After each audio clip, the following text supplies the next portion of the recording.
그런 말 많이 쓰더라고요. 뭐 생로베, 취준 생로베, 뭐 공기업 생로베, 완전 노베이스. 정말로 오늘은 생로베 분들을 위한 그런 영상을 좀 준비해 보려고 하는 건데 토익이 없는데요. 저는 토익이 없고 토익을 할 자신이 없습니다. 커말도 잘 못하겠습니다. 한국사 1급은 어떻게 해볼게요. 이런 경우. 안녕하세요. 반갑습니다. 취업대장 윤대장입니다. 선생입니다. 반갑습니다. 네.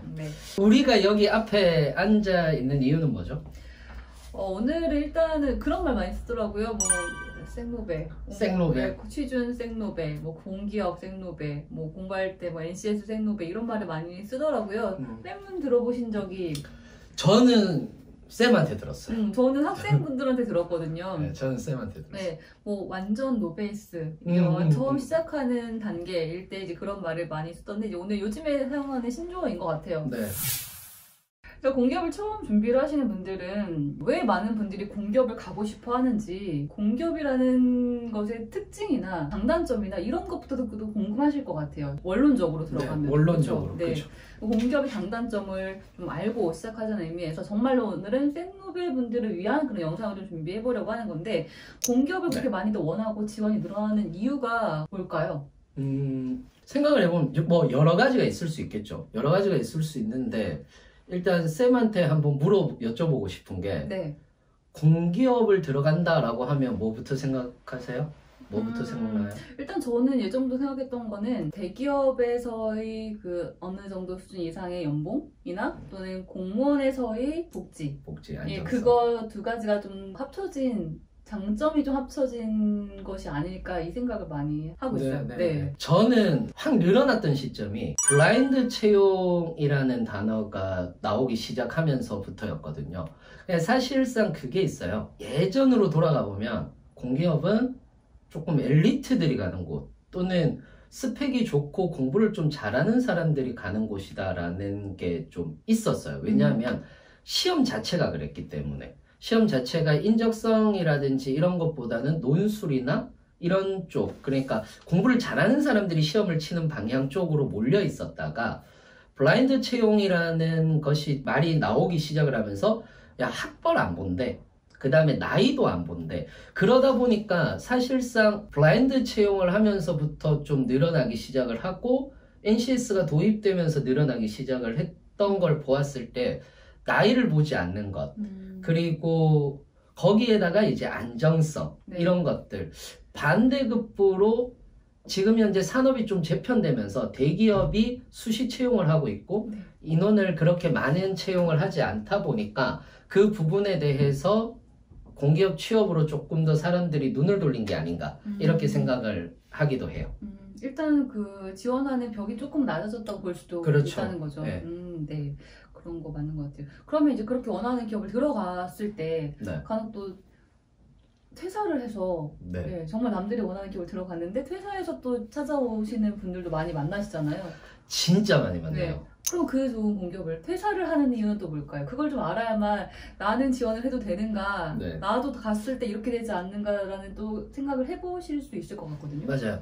이게 되게 재밌는 게 퇴사를 하면 이제 민간기업으로 간다 또는 사기업으로 간다면 그래 공기업이 좀 안 맞겠구나 이렇게 생각을 할 수도 있는데, 개인적인 문제겠구나 이럴 수도 있는데 학생분들이 공기업 퇴사를 하고 다시 공기업을 준비를 해요. 다른 공기업을 준비를 해요. 두 번째는 이건 제가 통계를 내본 건데 저한테 이제 오는 분들, 그래서 이거는 개인적인 의견입니다만은 선생님은 여성분들이 퇴사하는 분들이 더 많으실 것 같아요? 남성분들이 좀 더 퇴사하는 분들이 더 많으실 것 같아요? 그냥 순간 드는 생각으로 남성분들일 것 같아요. 맞아요. 남성분들이 훨씬 더 퇴사를 많이 하세요. 왜 그럴까? 왜 그럴까라고 이렇게 저도 생각을 해보니까 특히 남자분들 같은 경우는 뭔가 조직에 막 융화되고 싶은 그 마음이 있잖아요. 그래서 막 으쌰으쌰 하고 막 사적인 자리에서는 형님 동생 해가면서 이렇게 뭔가를 하고 싶은데 6시 되면 안녕 이러고 가는 거예요. 굉장히 조직 안에서는 친하게 지냈다가 6시 이후에는 안녕 난 스키 타러 가야 돼 이러고 있는 거예요. 그러니까 오히려 더 지방으로 가면은 굉장히 쓸쓸하게 되는 거죠.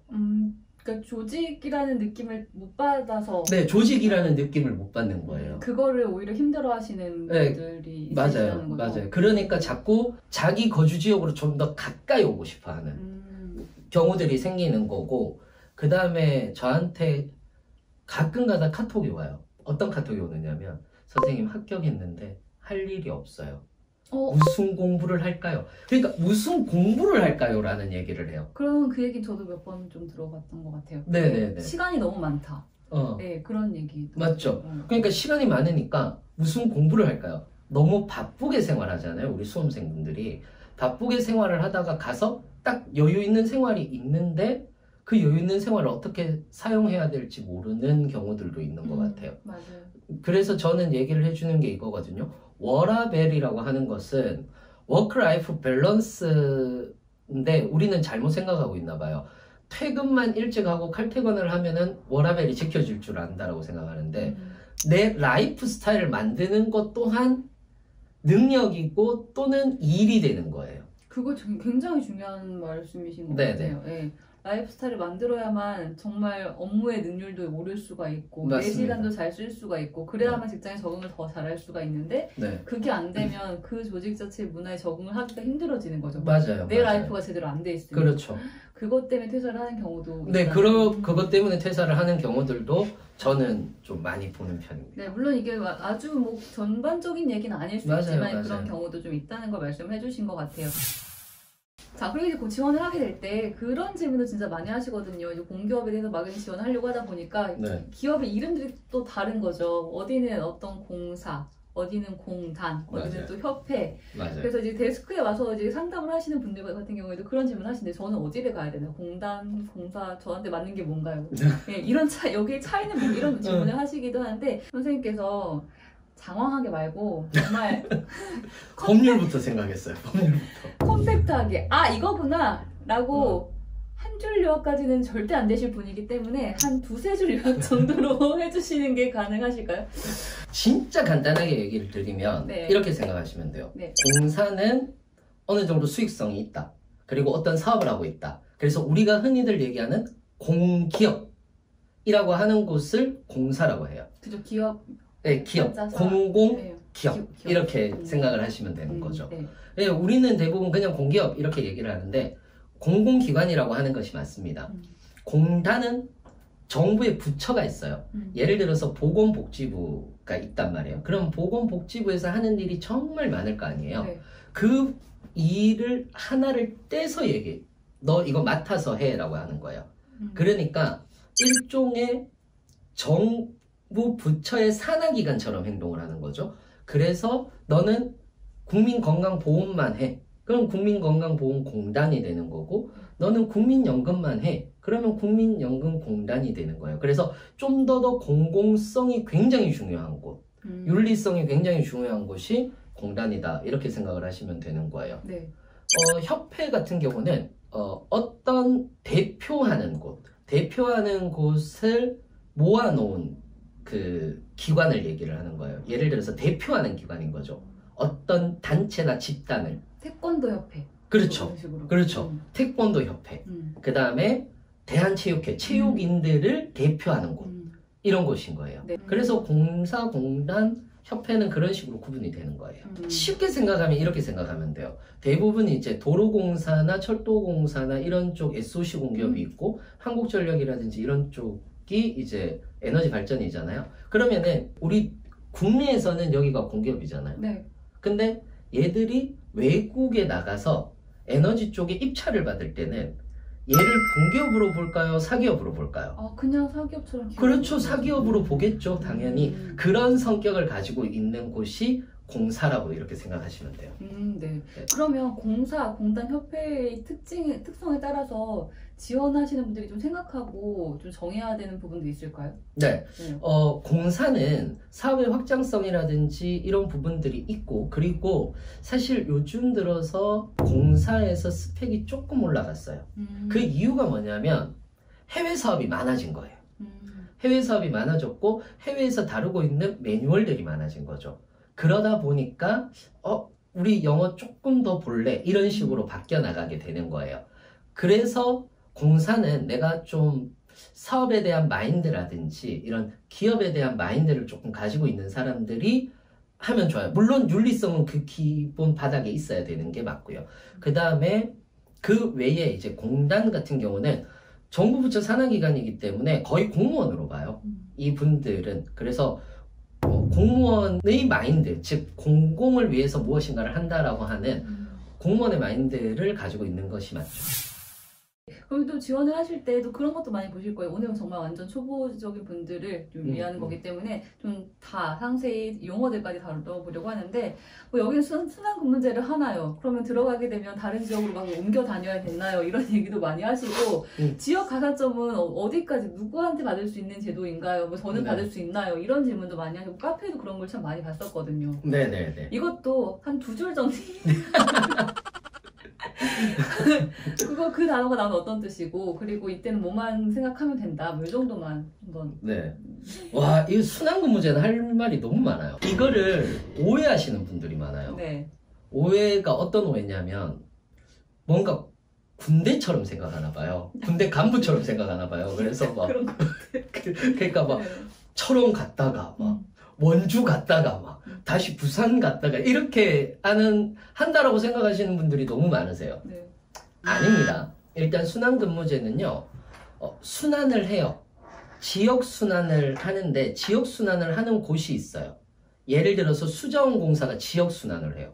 왜냐하면 댐들이 있잖아요. 네. 그래서 기술직 분들은 댐들을 중심으로 순환을 해요. 그래서 전국하고 한강, 낙동유역, 영동유역 이런 식으로 나누는 거예요. 그래서 한강권에서만 돌고 싶은 사람은 여기를 지원해. 낙동에서 돌고 싶은 사람은 여기를 지원해. 이렇게 하는 거거든요. 그 다음에 요즘에는 지역권별로도 나누잖아요. 지역권별로도 나눠서 여기서 돌고 싶은 사람들은 여기만 지원해. 그럼 전국은 어떻게 하느냐? 라고 했을 때는 대부분 자기들 거주 지역 안에서 돌아요. 3, 4년 동안. 3, 4년 동안. 네, 예를 들어서 서울이 집이잖아요. 네. 근데 서울지사에 발령이 안 나면 경기도권으로 발령을 내줘요. 그리고 거주지에서 그리 멀지 않은 쪽으로 해서 뭐 수원이었다. 그러면은 조금 멀리 화성 갔다가 다시 뭐 수원의 동지사 갔다가 이런 식으로 지사를 이렇게 도는 거예요. 그런데 요게 과장까지예요. 아, 그럼 그 다음은요? 그 다음은 약간 군대처럼 돌아요. 그럼 지역 가산점에 대해서도 좀 정확하게 얘기 한번 해주세요. 지역 가산점은 이게 22%부터 시작해서 5%, 3%씩 올린 거거든요. 20%부터 시작해서 네. 3%씩 올려서 지금 이제 30% 가까이 왔어요. 2022년도에 30%를 하겠다. 이렇게 얘기를 하는 건데 이게 무슨 말이냐? 지역 인재는 거기에 거주지를 가지고 있는 사람이 지역 인재가 아니에요. 그러면은 뭐가 지역 인재냐면 내가 서울에 주소가 있어도 지방에서 대학을 나오신 분들은 지역 인재가 되는 거예요. 거주지하고 상관없이. 네, 상관없이 네. 그 지역의 대학, 해당 소재지의 대학을 나오면 되는 거예요. 네. 그 이유는 자꾸 이제 수도권으로 집중 현상이 되잖아요. 네. 서울 쪽으로 이제 대학교라든지.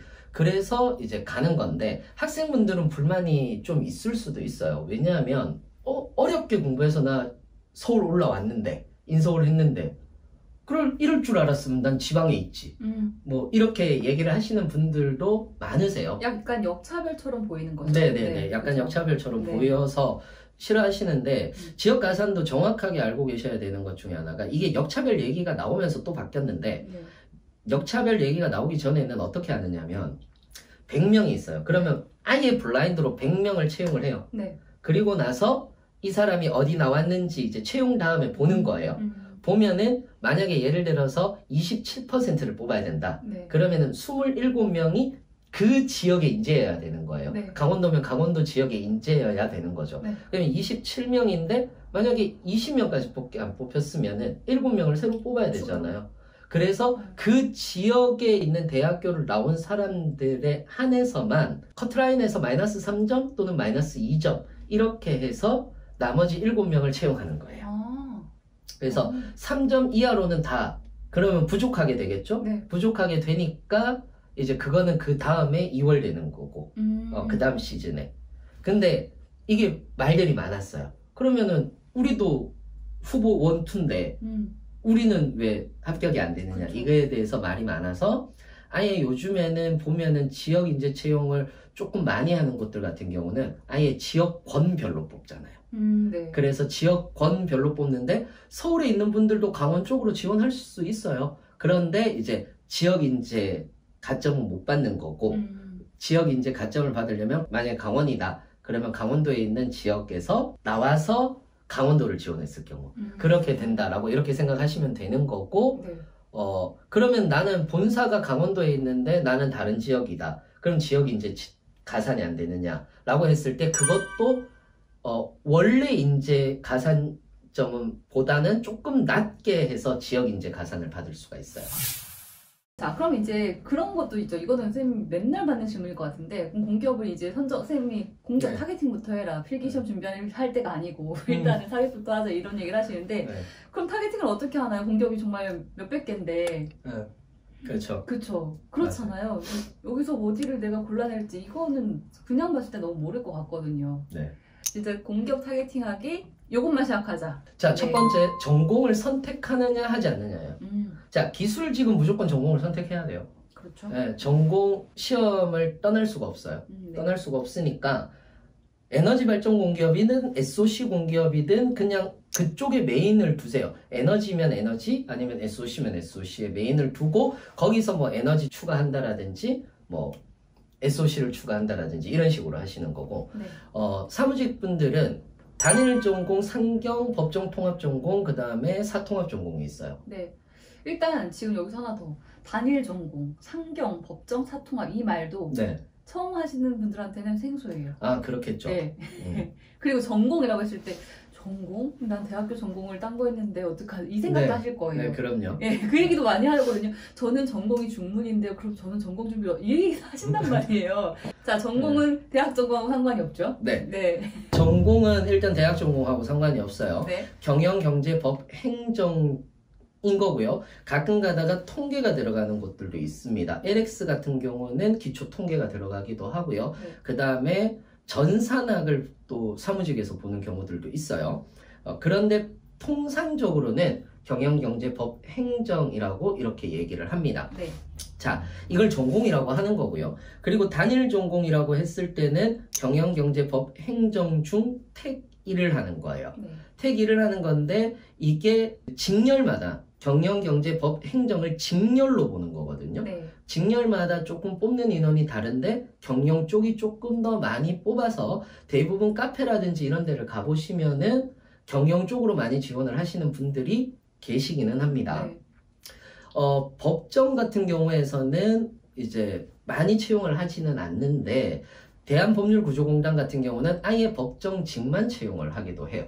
그래서 이거를 먼저 택하는 것, 단일 전공은 이 4개 중에서 하나를 택하는 거. 네. 요게 이제 단일 전공이 된다 이렇게 보시면 돼요. 기업에 따라서 이 단일 전공만 보는 기업이 있으니까. 있죠. 그렇죠. 예, 네. 일단 전공 갖고 뭔가 기업을 선정을 하셔야 됩니다. 네. 단일 전공 이 중에서 이제 하나를 택하는데, 근데 이제 여기서 특징은 그럴 때에는 그 공부의 깊이가 좀 깊어지죠. 깊어지죠. 네. 아무래도 뭐 경영 같은 경우도 좀 깊어지고요. 네. 그 다음에 회계까지 전부 다 포함을 하는데 기초 회계만 나오는 것이 아니고 중급 회계, 원가 회계까지 나오는 곳들이 있거든요. 네. 그러니까 조금 더 회계학 공부가 조금 더 깊어지겠죠. 음. 그 다음에 경제 같은 경우들도 보통 국제경제까지는 무조건 나온다라고 봐야 되는 거고 법 같은 경우도 판례 같은 경우는 무조건 나온다라고 봐야 되는 거고 네. 행정 같은 경우도 행정법이 포함되는 경우들도 많아요.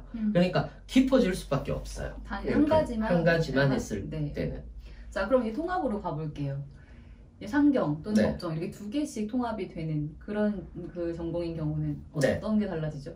상경 법정 통합 같은 경우는 네. 상경은 경영 경제를 포함합니다. 네. 근데 이때 회계도 같이 들어가기는. 네. 근데 여기서는 보통 초급 회계까지라고 생각을 하시면 돼요. 그러니까 조금 더 깊이는 얇아지겠죠. 네. 그 다음에 경제도 미시거시까지 정도니까 국제가 빠지고 미시거시까지니까 조금 더 공부할 양이 줄어들겠죠. 네. 근데 단일 전공보다는 깊이는 깊진 않은데 공부할 양은 좀 더 많아요. 네. 실제로도. 그러다 보니까 조금 더 내가 여유를 가지고 하시는 분들이나 네. 아니면은 내가 비전공자인데 조금 더 시간을 두고 하시는 분들한테는 추천을 드리거나 네. 아니면 발전회사를 가고 싶다라거나 하시는 분들 계시거든요. 그런 분들은 대부분 발전회사나 지역난방공사 이런 데는 전부 다 상경통합이란 말이에요. 다는 아니지만은 상용통합이란 말이에요. 그래서 그런 분들 같은 경우는 또 준비하라라고 얘기를 드려요. 네. 그 다음에 법정 같은 경우는 법학과 행정학이에요. 법학과 행정학인데 행정법이 빠지는 경우들이 더 많아요. 그러다 보니까 법도 개론 수준으로 나오거든요. 개념만 딱 나오게 되어 있어요. 그래서 민법, 그 다음에 헌법, 민법, 그 다음에 상법 위주로 많이 나오는데 그 민소법이나 형소법이 빠지는 경우들이 많습니다. 그래서 공부할 범위가 조금 더 줄어들고 깊이가 조금 더 줄어든다라고 생각하시면 되는 거죠. 근데 이렇게 만들면 또 법정 쪽이 그러면 더 네. 공부량이 좀 쉽고 네. 적어 보이는데 쉬워 네. 보이는데 네. 뽑는 뽑는 인원수는 법정이 훨씬 더 적어요. 그렇죠. 네. 네. 그래서 준비하실 때는 이제 그런 인원수나 채용 그 규모도 좀 생각을 해볼 필요가 있을 것 같고요. 그럼 이 사통합은요? 사통합은 평균적으로 경제, 경영, 법학, 행정학을 다 보는 곳이에요. 네. 자, 어떤 곳에는 세 군데만 보는 데도 있어요. 경제, 경영, 행정 이런 식으로 네. 보는 데도 있고 뭐 법이 빠지는 데도 있고 행정이 빠지는 데도 있고 이렇게 빠지는 곳도 있는데 대부분 사통합의 메인은 국민연금하고 그 다음에 근로복지공단이거든요. 네. 근데 여기는 사실상 4과목이라고는 하지만은 5과목이에요. 경영, 경제, 법, 행정, 사회보장론이 국민연금이고 그 다음에 사회복지학을 보는 곳이 근로복지공단이에요. 그러니까 사실은 5과목이라고 볼 수 있죠. 그렇다면 저는 이쪽을 지원하시는 분들은 사회복지학에 대해서 좀 공부를 하신 분들이라든지 네.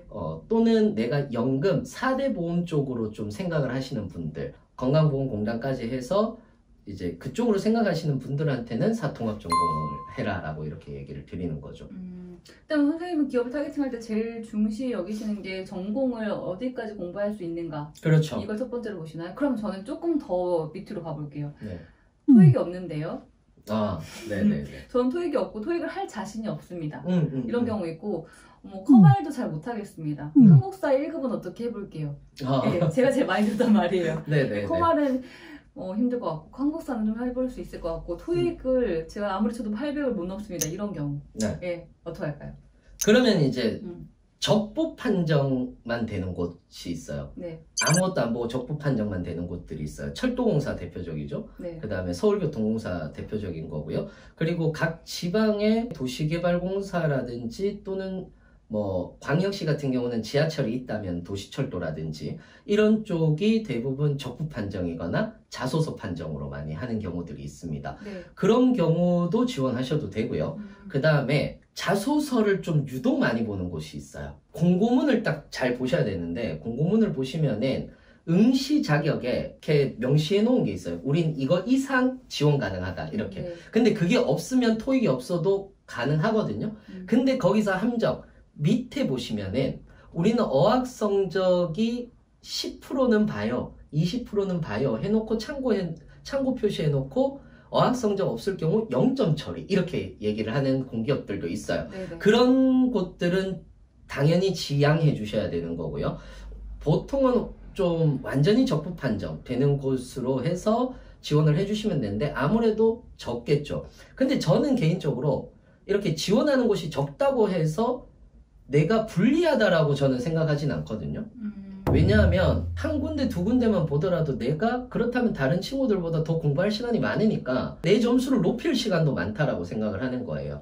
그러니까 오히려 반대로 생각했을 때 유리한 면도 있다 이렇게 생각을 하시고 준비를 하시는 것도 괜찮아요.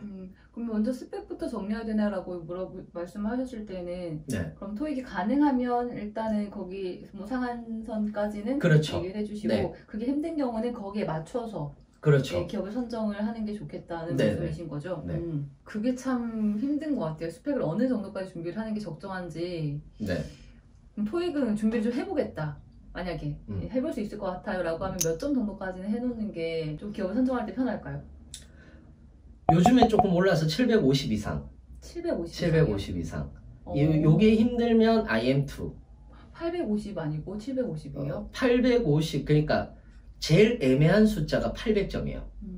그러니까 왜 그러냐면 800점 대는 760 이상인 자소서를 보는 곳 시나 750 이상으로 해서 적부 판정되는 곳이나 이런 곳밖에 못 내거든요. 근데 800점을 맞아 놓으면 되게 애매하게 걸려요. 유일하게 도로공사가 하나가 또 있기는 한데, 그래서 800점을 맞을 바에는 그냥 760 넘기고 말으려고 얘기를 하는 거고, 아니면 850으로 가야 되는 거고, 이렇게 생각을 하시면 돼요. 우리 최소 750을 일단 최소 기준으로 네, 최소 기준으로 생각을 하시면 될 거예요. 네. 그게 안 되더라도 지원할 기업들은 분명히 있어요.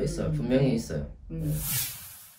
자, 여기까지 뭐 선생님이 질문하시고 제가 조금 더 구체적으로 이야기를 하는 방향으로 했는데, 네, 다음 영상도 이제 필기에 대한 내용이나 그 이유에 대한 거, 여러분들 혹시 또 더 전 이런 얘기가 듣고 싶다라고 생각이 드는 게 있으시면 네, 댓글 남겨주시면 저희 댓글 거의 맨날 보잖아요. 매일 보죠. 네, 댓글, 선생님은 심지어 댓글도 다시거든요.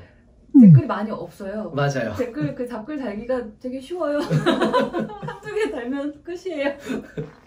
댓글도 많이 달아주세요. 네, 그래서 제가 아까 얘기했던 그 신조어 조댓구알 조댓구알 부탁드립니다.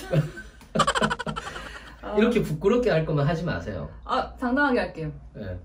여러분 하세요. 조댓구알 부탁드립니다. 하셔야죠. 네, 조댓구알 오늘 배웠습니다. 부탁드립니다. 다음 영상에 뵙겠습니다. 감사합니다. 네, 감사합니다.